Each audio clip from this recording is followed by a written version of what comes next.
She places the divorce papers next to my coffee mug at 7:18 a.m. on a Tuesday morning in March. She does not say good morning.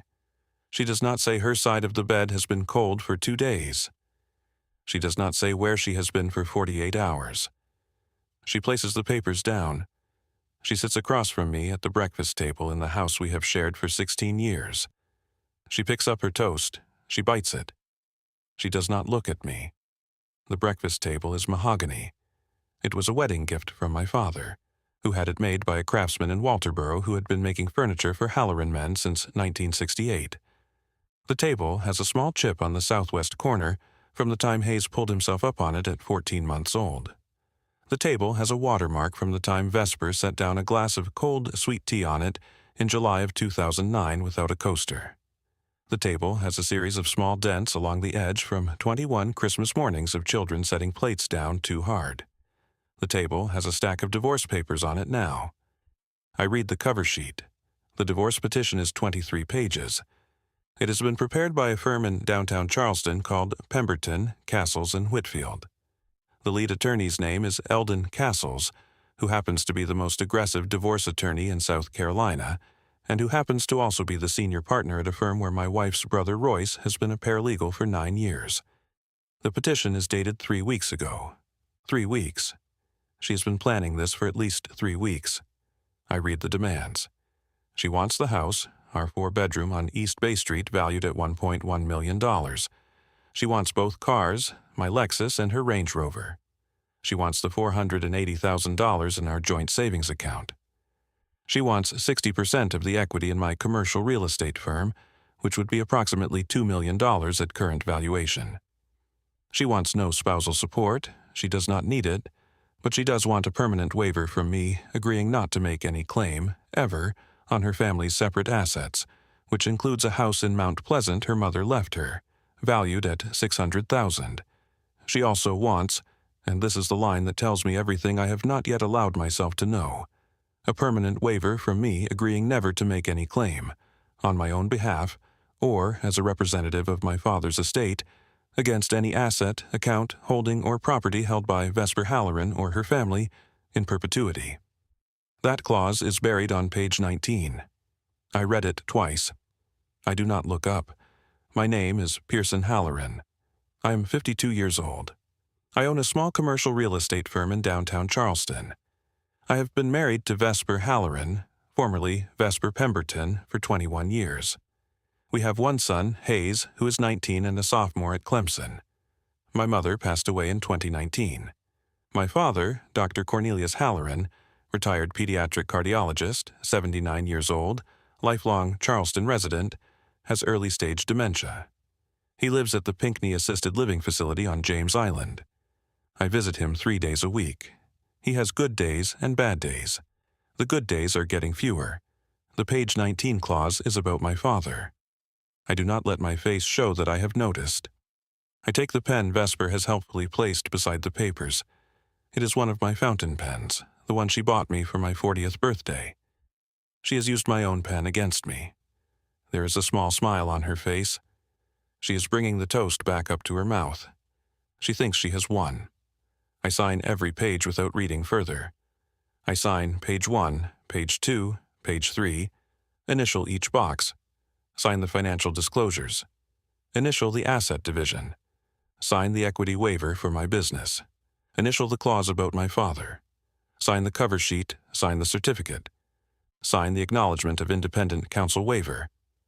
I am explicitly waiving my right to consult my own attorney before signing. I sign every page without argument. It takes me 4 minutes. I push the stack back across the table. I say, "There you go."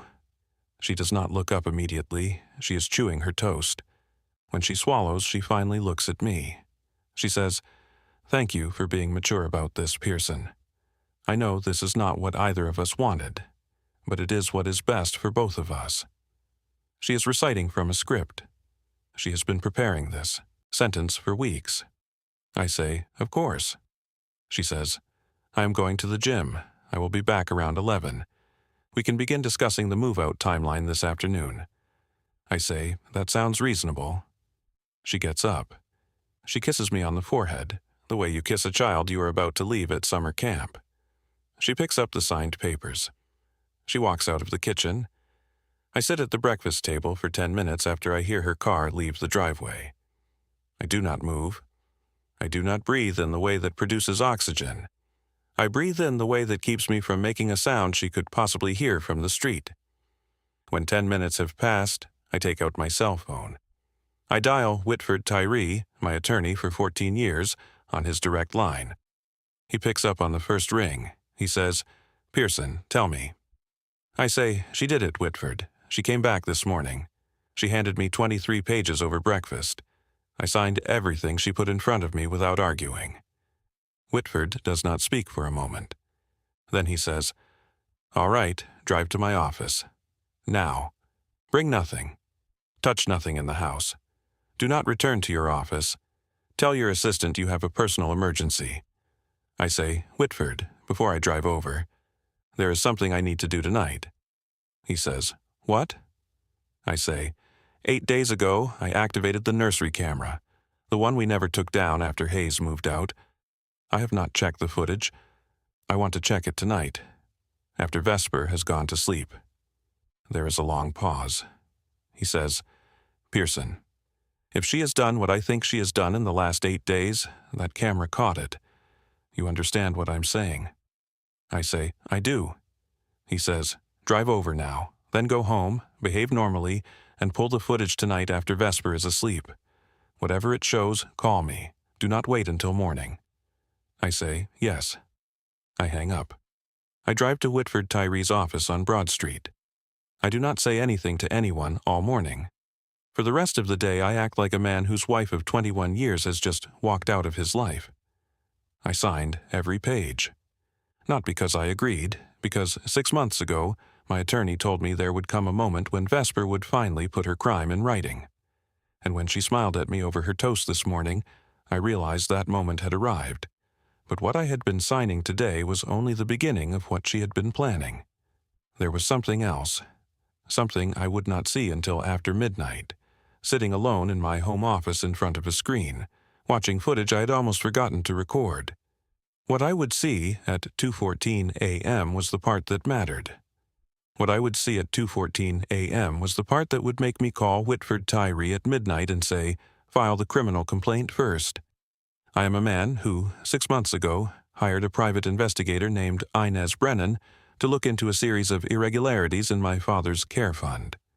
Withdrawals I could not account for, signatures on documents that did not look like my father's signature, a power of attorney form filed in 2022 that I had no memory of signing as a witness. The investigation was supposed to take 3 months. It took 6. The reason it took 6 is that what Inez Brennan found, slowly, document by document, was not a small accounting error. It was a 3-year systematic embezzlement of $340,000 from my father's elder care fund, executed through a forged power of attorney filed in October of 2022, signed by a woman whose name was on every withdrawal slip, every transferred check, every signed authorization. The woman was my wife. I had known something was wrong since August of last year. I had known it was Vesper since November of last year. I had known the full scope of it since February of this year. I had not acted. I had not acted because I needed her to act first. The civil case I had against her, the embezzlement, the forgery, the elder fraud, was strong but not airtight. A good defense attorney could have argued my father had given verbal permission during a lucid moment. A jury might have hesitated. A judge might have given Vesper a suspended sentence. I needed more. I needed her to commit a crime so unambiguous that no defense attorney could explain it away. She had filed for divorce this morning, that was step 1, but she would not stop there. Whitford had warned me, 6 months ago, that women like Vesper rarely stopped at financial fraud once they had committed to a divorce. They escalated. They tried to make sure their victim could not fight back. They tried to make sure the victim was discredited, criminalized, or institutionalized before he could file his own claims. She had asked for a permanent waiver against any claim, by me, on assets held by her or her family. That clause was Vesper trying to get me to legally promise, in writing, signed, notarized, that I would never come after her for the $340,000 she had stolen from my father. I had signed it. The signature was not, in any meaningful legal sense, binding. Whitford had explained that any waiver signed under duress, without independent counsel, in the context of a divorce proceeding where one party had been defrauding the other party's family, would be void from the moment it became part of any criminal evidence. But the existence of the waiver, Vesper's request for the waiver, her insistence on the waiver, her signature affirming her demand for the waiver, was prima facie evidence that she knew there was something to be waived.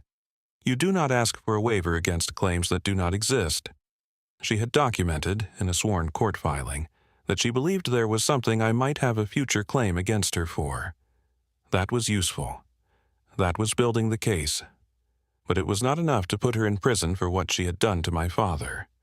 The divorce papers were only the first step. I needed to know what the second step was. I needed to know what she was going to do next to make sure I could not fight back. That was what the nursery camera was for. I drove to Whitford's office. I sat in his conference room for 4 hours. We went through everything Inez Brennan had compiled: bank records, forged signatures, surveillance photographs, witness statements from staff at the Pinckney Assisted Living Facility, copies of forms Vesper had filed at the South Carolina Department of Health, my father's medical records that showed a clear line of cognitive decline that Vesper had used as cover for her financial maneuvering. Inez Brennan was there.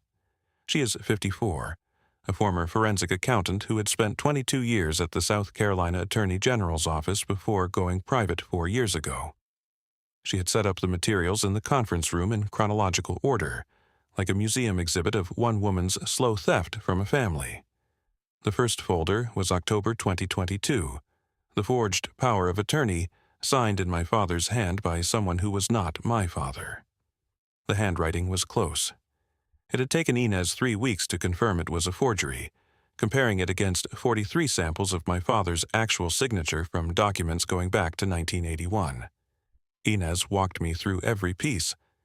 She is a calm person. She speaks slowly. She did not editorialize. She just presented what she had found, document by document, withdrawal by withdrawal. There were 38 separate withdrawals from my father's care fund over 3 years. Each one was under $10,000 to avoid bank reporting thresholds. Each one was deposited into accounts at 3 different banks held in the name of either Vesper, her brother Royce, or a shell LLC called Cypress Pemberton. Holdings registered in Nevada in November of 2022. The total was $343,600. The most recent withdrawal had been 12 days ago. 12 days ago. A withdrawal she had made even as she was finalizing the divorce petition with her brother. She had not been able to stop. The money was a compulsion at that point, not a plan. When we were finished, Whitford sat across from me and folded his hands. He said, "Pearson, here is where we are. The financial fraud case is strong. We have the forged signatures. We have the bank trail. We have the shell company in Nevada. We have the medical records showing your father's cognitive decline. We have witness statements from the staff at Pinckney." He paused. He said, "But Pearson, none of this is enough." I said, "Why?" He said, "Because Vesper's defense will be simple. She will say your father, in a moment of lucidity, gave her verbal permission to manage his accounts. She will say the signatures look like forgeries because his handwriting is degrading from the dementia, and she signed for him with his knowledge. She will say the shell company was set up to protect family, assets from your father's care costs as the disease progressed. A jury might believe her. A judge might give her probation and 3 years restitution. She might walk out of the courthouse with a suspended sentence and shared custody of your son." He said, "Pearson, I am telling you this because you need to know.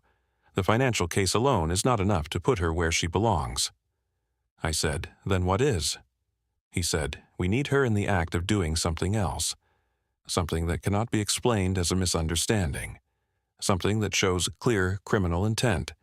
Something that shows she is not just stealing, she is hunting." He said, "When you told me yesterday that you had reactivated the nursery camera 8 days ago, I was hopeful. If she is escalating, and I believe she is, that camera will have caught it. Whatever it caught is the thing that closes this case. Without it, she walks with a slap on the wrist. With it, she goes to federal prison for a decade. He looked at me. He said, "Pearson, tonight you go home. You behave normally, you eat dinner with your wife. You go upstairs to your office, and you find out whether the camera caught what we need. Then you call me, no matter what time it is. I will be at the office." I said, "Whitford, why have you been at the office every night for 6 months?" He said, "Because I have been waiting for tonight." I left Whitford's office at 1:30 p.m. I did not go directly home. I drove across the Cooper River Bridge to the Pinckney Assisted Living Facility on James Island. I signed in at the front desk. The front desk nurse was a woman named Doreen Whitlock. She was 61 years old. She had been a registered nurse for 38 years. She had worked at Pinckney for 11 of those years. She had cared for my father for the 3 years he had been there.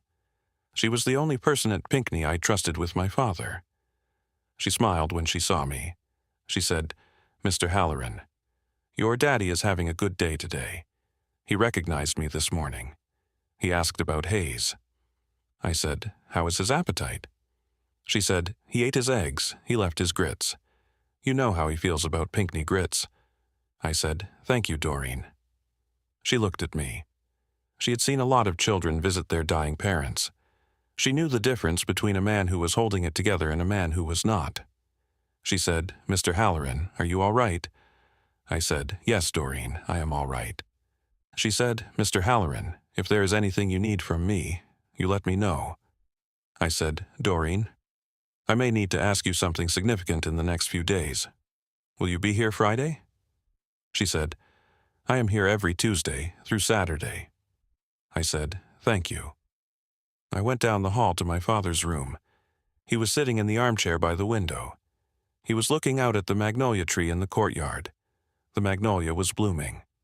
It was March in Charleston. The blossoms were the size of dinner plates. I sat down across from him. I said, "Hi, Daddy." He looked at me. For a moment, his eyes were not focused. Then they were. He said, "Pearson, you came." I said, "I always come, Daddy." He said, "Where is your mother?" I said, "Mama passed in 2019, Daddy, 6 years ago." He nodded slowly. He had been told this many times. He had lost it many times. Today it appeared to land. He said, "I miss her, son." I said, "I do too, Daddy." We sat for a while in silence. He looked back at the magnolia. I looked at his hands, the hands that had delivered 3,000 babies during his career as a pediatric cardiologist. The hands that had thrown a football in the front yard with me until I was old enough to leave for college. The hands that had held my mother's hand for 53 years until she was gone. Then he said, "Son, the money." I said, "What about the money, Daddy?" He said, "It is not where it is supposed to be. I called the bank last week. The man on the phone said my account had been moved to a different bank. I do not remember moving it. Why is my money in a different bank, son?" I said, "Daddy, I am taking care of it. I am going to bring it home, I promise." He looked at me for a long moment. His eyes were clear.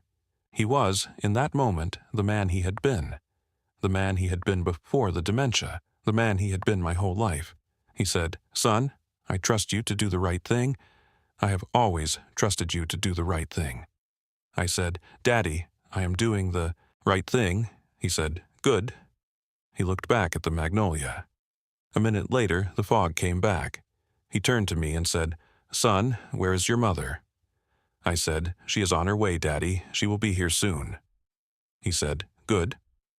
I sat with him for another 20 minutes. Then I drove back to my office and made one phone call.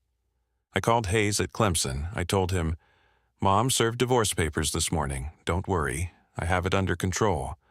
Come home this weekend if you can." Hayes said, "Dad, I am coming home."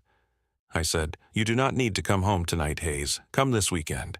He said, "Dad, I am coming home now. I will figure out the timing." I drove home. It was 4:30 p.m. Vesper's car was in the driveway. I walked in the front door. She was in the kitchen, on the phone, talking quietly. She did not see me come in. I heard the tail end of a sentence. "Won't be a problem. The timeline is fine. I told you he would sign without reading." She heard me. She turned around. Her face went smooth. She said into the phone, "I will call you back." She hung up. She said, "Pearson, how was your day?" I said, "Long. I had to finish the Battery Wharf project paperwork." She said, "Did you eat lunch?" I said, "Yes." She said, "I am making salmon for dinner. Will you eat with me?" I said, "Yes, Vesper, of course." I sat at the dining room table with my wife of 21 years and ate her salmon and asked her about her gym workout and listened to her describe the weekend trip she had taken to Atlanta to visit her sister Caroline. The trip had not happened. Caroline lived in Birmingham, not Atlanta, and Caroline had been in Boulder all weekend visiting her ex-husband. I had verified this with Caroline 3 days ago, on Whitford's instruction, through a casual phone call to Caroline asking after Vesper because she said she was visiting you and I wanted to make sure she got there safely. Caroline had said, "Pearson, I have not seen Vesper in 11 months. Is something wrong?" I had said, No, I must have misunderstood. Sorry to bother you." I had hung up. I had told Whitford. We had added Caroline's denial to the file.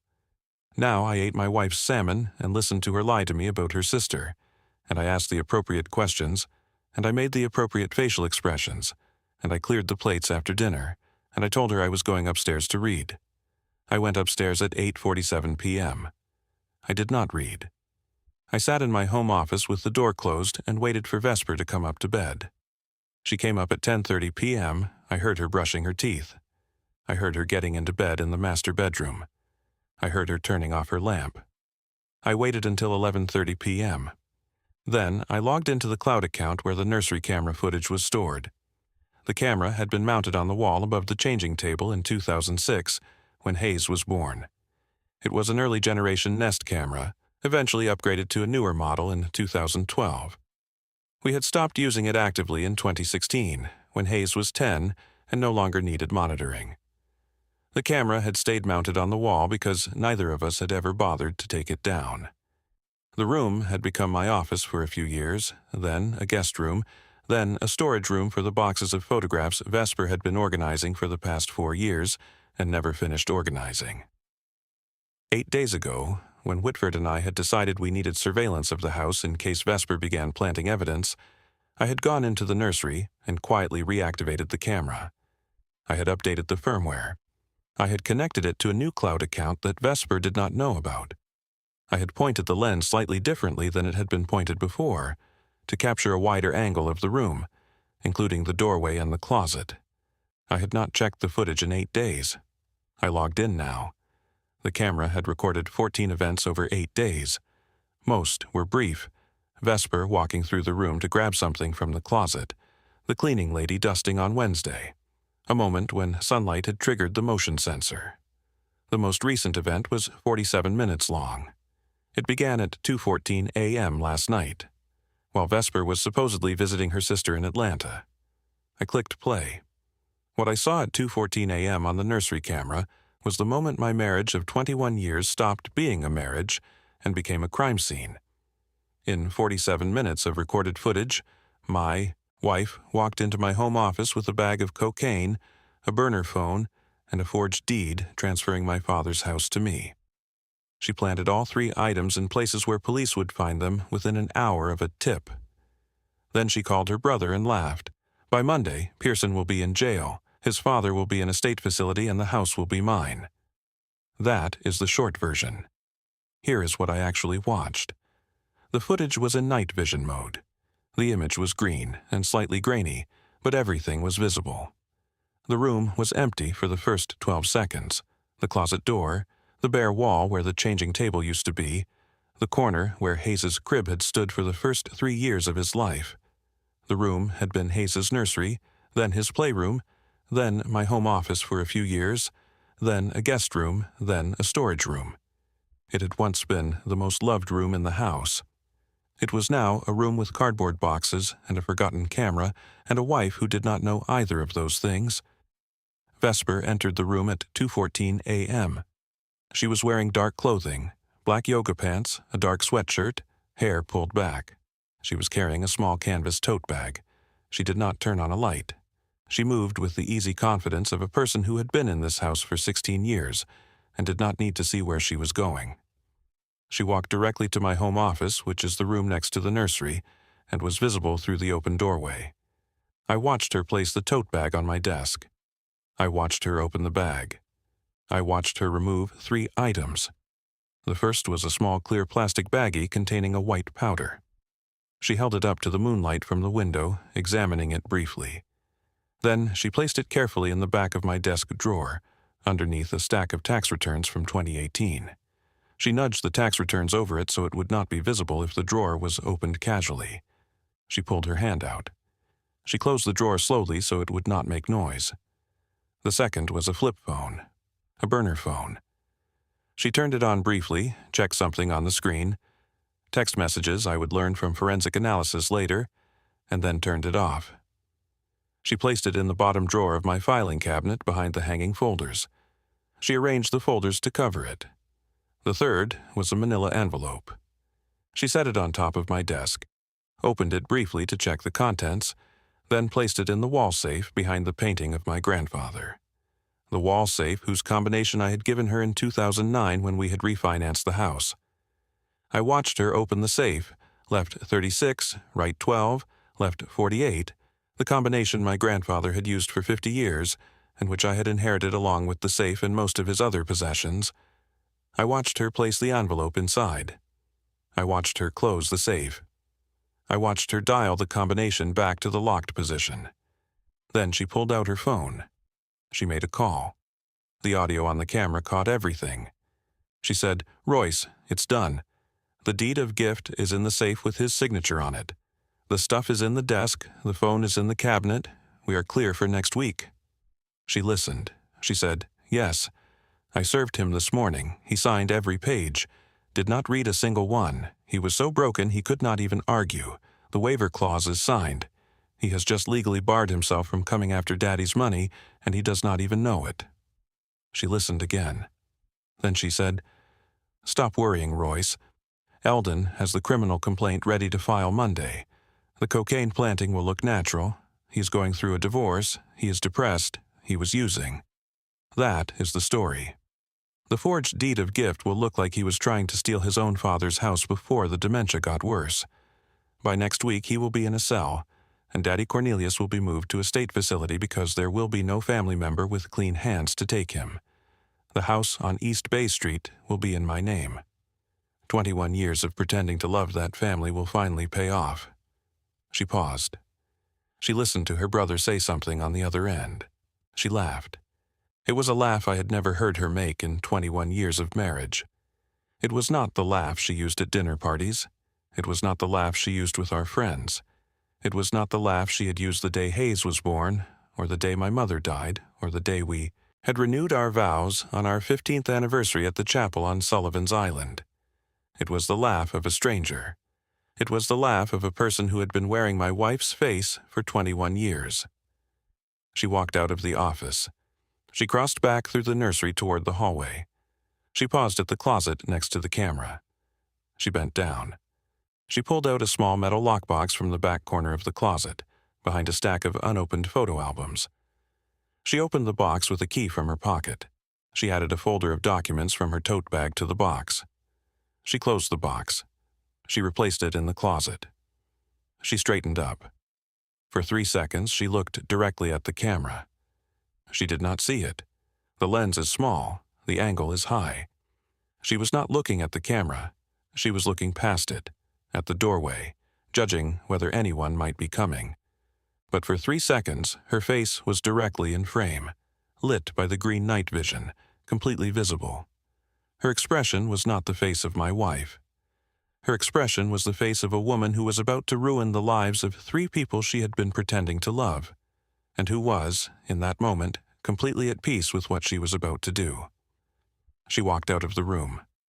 The footage continued for 14 more minutes, her returning down the hallway, going into the master bedroom, settling into bed. The footage ended at 3:01 a.m. when the motion sensor stopped detecting movement. I watched the line 3 times. 21 years of pretending to love that family will finally pay off. 21 years. The full marriage. From the day I met her. I sat back in my chair and I understood finally what I had been signing over breakfast. The divorce papers were only the first step. The planted evidence was the second, the part that would make sure I could not challenge the first. Without the cocaine and the burner phone and the forged deed, I might have hired my own lawyer. I might have contested the asset division. I might have filed a counterclaim against Vesper for the embezzlement. I might have protected my father. With the cocaine and the burner phone and the forged deed planted in my office, I would have been arrested within 72 hours of her divorce filing.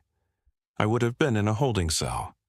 My business would have been seized as proceeds of suspected criminal activity. My father would have been removed from Pinckney by the state because no clean family member could vouch for his care. My son would have been told his father was a drug dealer who had been stealing from his own father. She had not been just trying to take everything. She had been trying to make sure I could not stop her from taking everything. The waiver clause on page 19, which Whitford had been waiting 6 months for, was not the trap she had walked into. It was the bait. The real trap had been waiting in the nursery for 8 days. I sat in my home office for 11 minutes without moving. Then I called Whitford Tyree. He picked up on the first ring. He said, "Pearson?"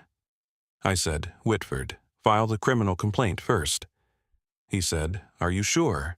If we file the criminal complaint before the divorce settlement is contested, you lose leverage on the asset distribution. We can negotiate her down to 20% if we file civil first." I said, "Whitford, watch the footage, then file." I sent him the cloud link. He hung up. 3 minutes later he called me back. His voice had changed. He said, "Pearson, I am going to my office now. I am calling Detective Cleo Ashford at the Charleston Police Department.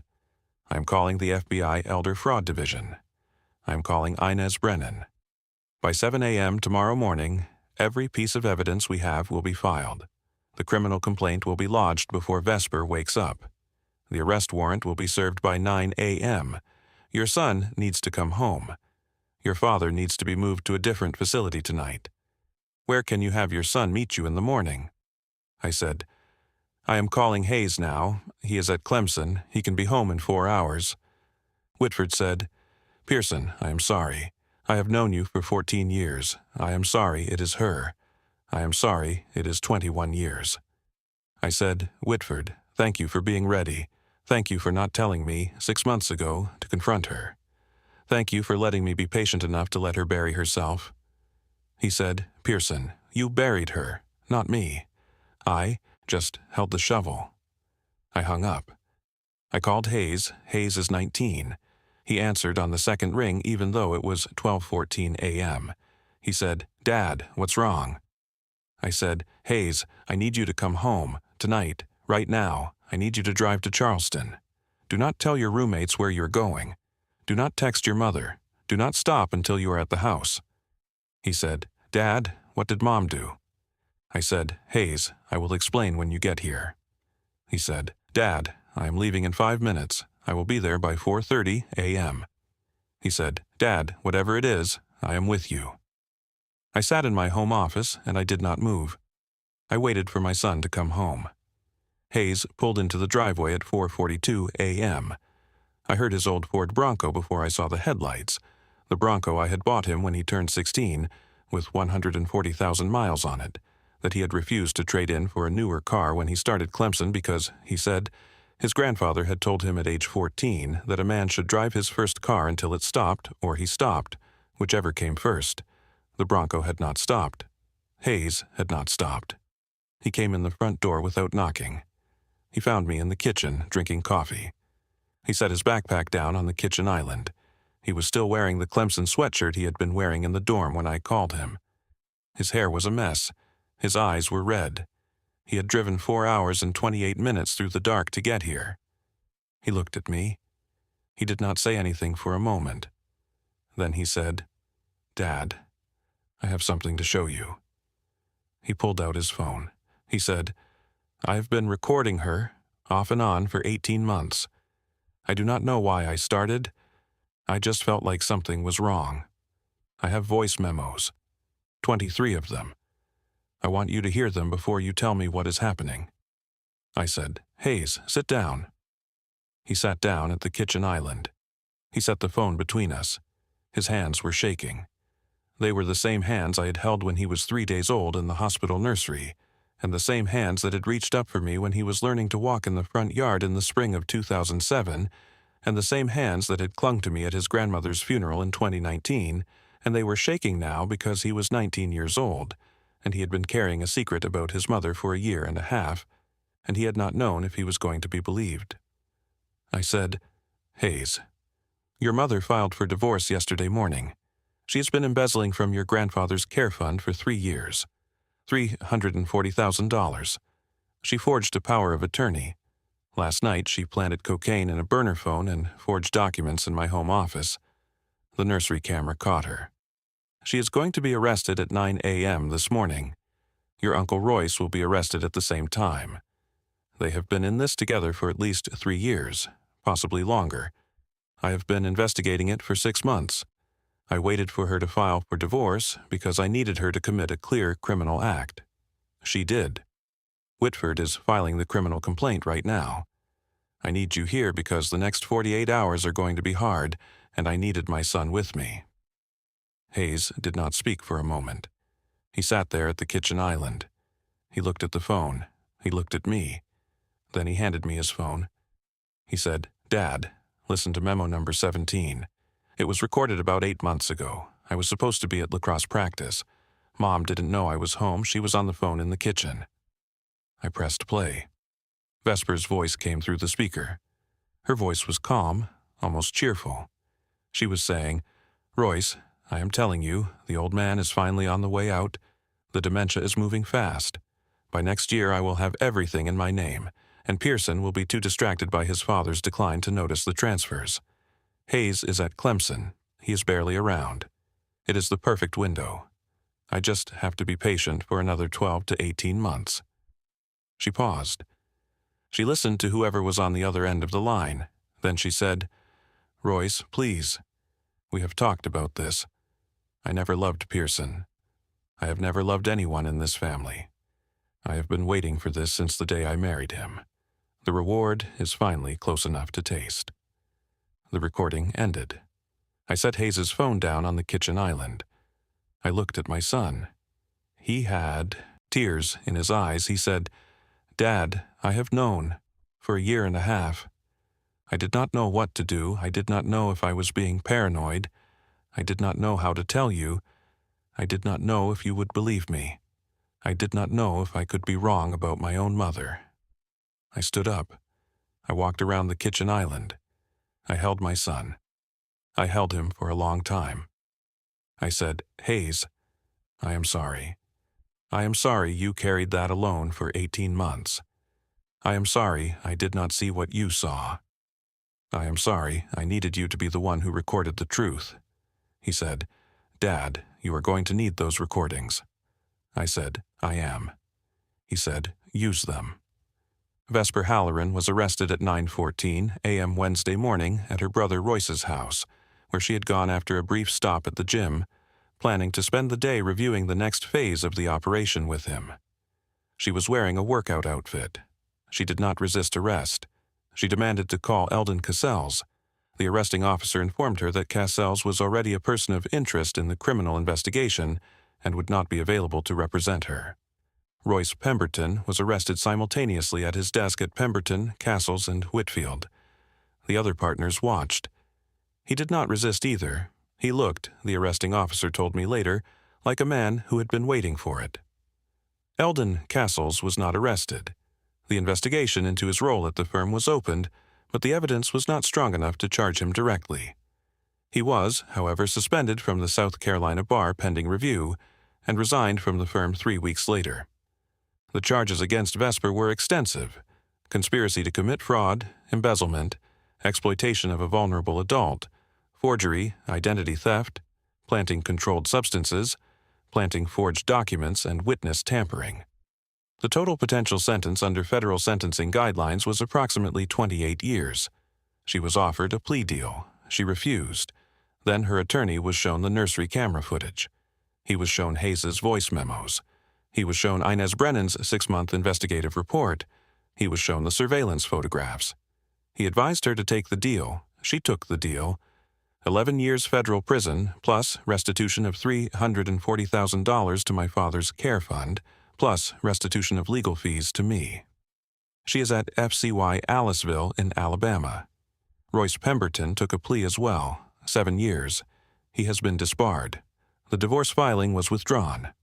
Vesper signed an updated agreement waiving all claims to my assets, my business, and my father's estate, in exchange for the U.S. Attorney recommending leniency on certain forgery charges. She received nothing in the divorce. She is divorcing me from prison. The papers will be final by August. The house on East Bay Street I sold in May. I could not live in it. Hayes and I moved into a smaller place in Mount Pleasant, a single-story house with a back porch facing the marsh.